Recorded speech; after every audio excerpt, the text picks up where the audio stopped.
மொழியே நம் பொன்மொழியா.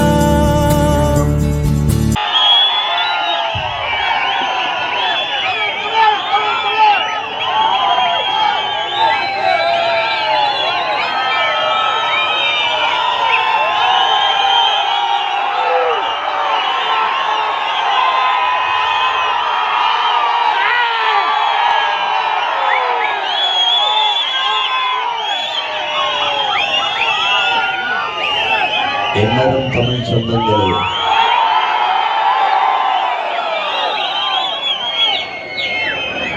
என் இனத்தின் எதிர்கால நம்பிக்கையான என்னுடைய தம்பிதங்கள்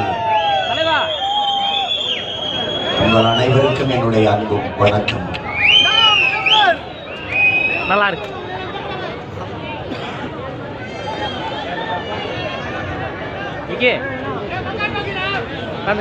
அதான் லைவ் போயிட்டு இருக்குல்ல, அவரே திரும்பிட்டார். தொலைந்து போனவர்கள் 50,000 ஆண்டுகளுக்கு மூத்த நீண்ட பெரும் வரலாற்று பெருமை கொண்ட தமிழ் பேரினத்தின் மக்கள் எங்களை நாங்களே தொலைத்துக் கொண்டு தேடிக்கொண்டு அலைகிற மக்கள். திட்டமிட்டு எங்களுக்கு மொழிப்பற்று இனப்பற்று அழிக்கப்பட்டு சாதிப்பற்று மதப்பற்று ஊட்டப்பட்டது. சாதி மத உணர்ச்சிகளால் பிளந்து விரிந்த நாங்கள் தன்னின பகையால் தாழ்ந்து வீழ்ந்தோம். வரலாற்றில் நாங்கள் யார் என்று அறியாது, வழி தெரியாது, தட்டு தடுமாறி தவித்து எங்கு செல்வதென்று தெரியாமல் தொலைந்து போனோம். இந்த காலகட்டத்தில் அங்கொன்றும் இங்கொன்றுமாய் எம் இன முன்னோர்கள்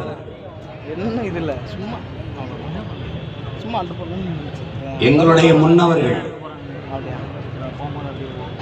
அண்ணல் தங்கோ, கியாபி விஸ்வநாதம், வெளிச்சம் காட்டி வழிநடத்த வந்த பெருமக்கள் எங்கள் பாட்டனார் அயோத்திதாச வண்டியர், ரெட்டமலை சீனிவாசன், எங்கள் தாத்தா போன்றோர். ஆனாலும் நாங்கள் வெளியற்றவர்களாகவும் வழியற்றவர்களாகவும் தான் இருந்தோம். இந்த காலகட்டத்தில்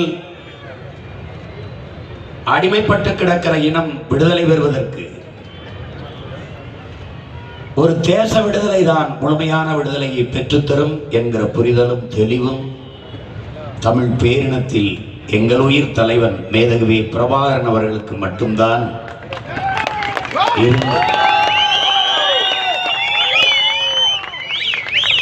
அதே காலகட்டத்தில் தமிழர் பெருத்து வாழுகிற நிலப்பரப்பான தமிழ்நாட்டில் ஒரு வீரன் வெளிச்சத்திற்கு வந்தார். 2 வீரர்களுமே காட்டில் தான் இருந்தார்கள். ஒருவன் எங்கள் உயிர் தலைவன், இன்னொருவன் எங்கள் போற்றுதற்கும் வணக்கத்திற்கும் அறிய பெரும் வீரன் வீரப்பனார் அவர்கள். ஒருவன் வனத்தை காத்தான், ஒருவன் தான் பிறந்த இனத்தை காத்தான். 2 பேருக்குமே நோக்கம் அடிமை தேசியத்தை.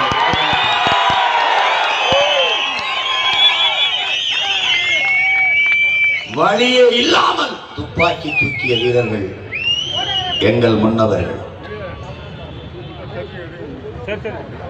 எதற்காக காட்டுக்குள் புகுந்தார் என்பதை அவரே சொல்லுகிறார். வறுமை, ஏழ்மை துடைப்பதற்கு.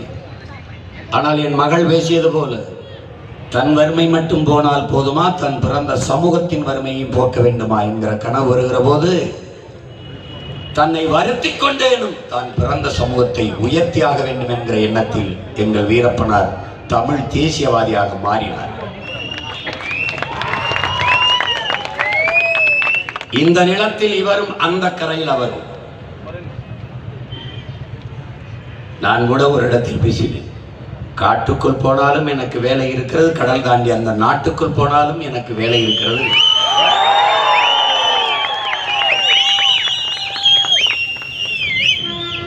இந்த மண்ணில் திருடன், மாயாவி என்றெல்லாம் சொல்லிக் கொண்டிருந்த இடத்தில் எதிர்பாய்ச்சலை செய்து எல்லோரும் வாயையும் அடைத்த மகன் நான் என்பதில் எனக்கு பெருமையும் திமிரும் உண்டு. எங்கள் ஐயா வீரப்பனார் செய்த குற்றம் இந்த நாடும் இந்த சமூகமும் இந்த அதிகாரமும் சாட்டிய குற்றம். யானைகளை கொன்று தந்தங்களை கடத்தினார், சந்தன மரக்கட்டைகளை வெட்டி வித்தார். அடுத்த கேள்வி, வித்தவர் காட்டுக்குள் இருந்தார், வாங்கியவன் எங்கிருந்தார்? பல நூறு கோடிகளை கொட்டி வித்தவரையே விரட்டி விரட்டி பிடிப்பதற்கு ஓடினீர்களே, வித்தவன் ஒருவனை கூட ஏன் கைது செய்யவில்லை? வாங்கியவன் ஒருவனை கூட, வித்தவர் காட்டுக்குள் இருந்தான், வாங்கியவன் நாட்டுக்குள் தான் இருந்தான், ஏன் கைது செய்யவில்லை? ஏனால் வாங்கி விட்டு கோடி கோடியாக சம்பாதித்த அயோக்கியர்கள் அதிகாரத்தில் இருந்தார்கள். ஊலாண்டேவி போல பொது மன்னிப்பு கொடுத்து வெளியே வந்தார். அவரே சொல்கிறார், நான் தேர்தலில் நிற்பேன், என் மக்கள் எனக்கு வாக்கு செலுத்தி வெல்ல வைப்பார்கள், நானும் அதிகாரத்திற்கு வருவேன். ஊலாண்டேவி எம்பி ஆகும்போது எங்கள் ஐயா எம்பியா இருக்க முடியாதா? எம்எல்ஏ இருக்க முடியாதா? அமைச்சராக இருக்க முடியாதா? அவரை நேசித்தின்ற கோடிக்கணக்கான மக்கள் அவருக்கு வாக்கு செலுத்தியிருக்க மாட்டார்களா? வலிமைப்படுத்தியிருக்க மாட்டார்களா? ஏன் அவரை கொண்டு வரவில்லை? வெளியில் வந்து பேசினால் பல பேர் வாழ்க்கை சந்தி சிரித்துவிடும். யார் உண்மையான திருடர்கள், யார் உண்மையான கொள்ளைக்காரர்கள் என்று வெளியில் தெரிந்துவிடும். அதனால் அவரை கொல்ல வேண்டிய தேவை இவர்களுக்கு இருந்தது. தமிழ் இனம் இந்த இந்த இந்த அதிகாரத்தில் இருக்கிறவர்கள் அள்ளி விடுகிற பொய்யை அப்படியே நம்பும், அப்படியே நம்பும். ஒரு கேள்வி நீங்க கேட்டிருக்க வேண்டாமா? நாட்டை ஆண்ட கருணாநிதி ஐயாவிற்கு பல சாராய ஆலைகள், நாட்டை ஆண்ட அம்மையார் ஜெயலலிதாவுக்கு பல சாராய ஆலைகள், நாட்டுக்குள்ளே நாட்டை ஆண்டவன் சாராயங்காய்ச்சி விற்கும் போது காட்டுக்குள்ளே இருந்த எங்கள் ஐயா சாராய உரல் போட்டு வித்திருக்க முடியாதா? செய்தாரா? செய்யல. ஏன்? பீடி சிகரெட்டு வெத்தலை அவர் குடிச்சாரு, நீங்க கேள்விப்பட்டது உண்டா? இல்லை. காட்டுக்குள்ள இருந்தார், பல பெண்களை கடத்தி வன்புணர்வு செய்தார், கற்பழிச்சார். அப்படி செய்தலாம் நீ படிச்சது உண்டா?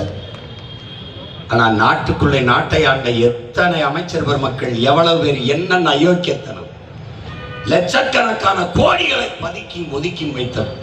பாவி ஒருவரை பழி சுமத்தி காரணம், தமிழனின் எவனும் வீரனாக எழக்கூடாது. நெஞ்சுரத்தோடு நிமிர்ந்து நின்றால் அவனை பயங்கரவாதி, தீவிரவாதி, பிரிவினைவாதி, திருடன், மாயாவி பழி சுமத்துவார்கள். என் தலைவன் பிரிவினைவாதி, தீவிரவாதி. காரணம், ராஜீவ் காந்தியை கொன்று விட்டார். அவருக்கு மட்டும் நல்லா போக்கஸ். ராஜீவ் காந்தி எங்களில் 20,000 பேரை கொன்று விட்டார். தலை மட்டும் கொஞ்சம் என்ன செய்யலாம்? அவருக்கு என்ன பேர் வைக்கலாம்? எப்படி பேர்?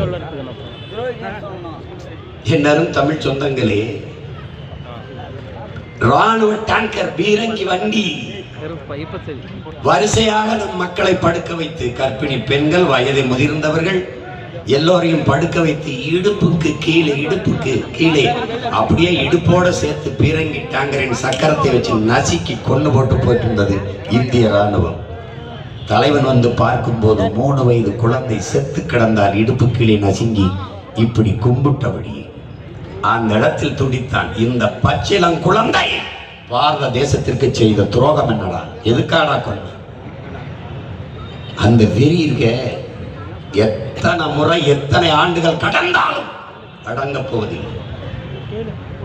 நீங்கள் எங்களுக்கு செய்த துரோகம், என்னரும் தமிழ் சொந்தங்களே, 3 கையெழுத்தில் நம் இனத்தின் தலையெழுத்தை முடித்தவர்கள் இந்த காங்கிரசார், இந்த இந்திய நாட்டை ஆண்ட அதிகார வர்க்கம். லால் பகதூர் சாஸ்திரி காலத்திலே மலையக மக்கள் நம் மக்களை நாடற்றவர்களாக்கினார்கள், குடியேற்றவர்களாக்கி 15 லட்சத்திற்கு மேற்பட்ட மக்களை இரவோடு இரவாக இங்கே கொண்டு வந்து இறக்கி விட்டார்கள். ஸ்ரீமாவோ பண்டார நாயகா சாஸ்திரி ஒப்பந்தத்தில் ஒரு கையெழுத்து. பிறகு 1974 இந்திரா காந்தி ஸ்ரீமாவோ பண்டார நாயக்கா 2 பேருடைய கையெழுத்து. 2 பேரும் போட்ட கையெழுத்துல 76 கச்சத்தீவை எடுத்து கொடுத்து நம் மீனவ சொந்தங்களின் வாழ்வாதாரத்தை பறித்தார். தமிழன் தலையெழுத்து 2வது கையெழுத்து. 3வது ராஜீவ் ஜெயவர்தனே ஒப்பந்தம் கையெழுத்து. அந்த கையெழுத்தில் தான் போரின் தொடக்கமே